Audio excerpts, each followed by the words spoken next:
السلام علیکم میرے پیارے دوستو، کیسے ہیں آپ سب لوگ؟ چلیے آج میں آپ کے لیے لا رہی ہوں ایک ایسا وظیفہ جو آپ کی انشاءاللہ تعالی تقدیر بدل دے گا،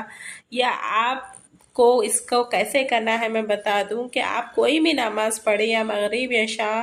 جتنے بھی نمازیں پڑھتے ہیں اس میں سے کوئی بھی ایک نماز جو آپ پابندی سے بالکل سکون میں بیٹھ کے اس نماز کے بعد ذکر کرے، ایک بار درود شریف پڑھ لے، اس کے بعد یا مالکو یا وہابو یا رزاقو،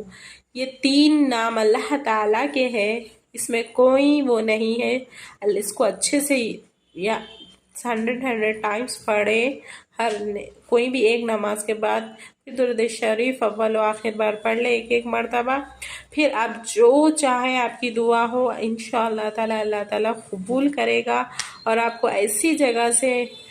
رزق عطا فرمائے گا، آپ کو گمان بھی نہیں ہوگا، آپ کو ایسی جگہ سے پریشانیاں دور فرما دے گا کہ آپ سوچ بھی نہیں سکتے۔ اللہ تعالیٰ مسبب الاسباب ہے، اسباب بنانے والا ہے، اسی لیے آپ جو بھی عمل کرے، جو بھی چیزیں کرے، اللہ تعالیٰ پر یقین رکھ کر کرے۔ اس سے میرے بہت سارے جانوں کو فائدہ ہوا ہے۔ اگر آپ کو میری ویڈیو پسند آئی تو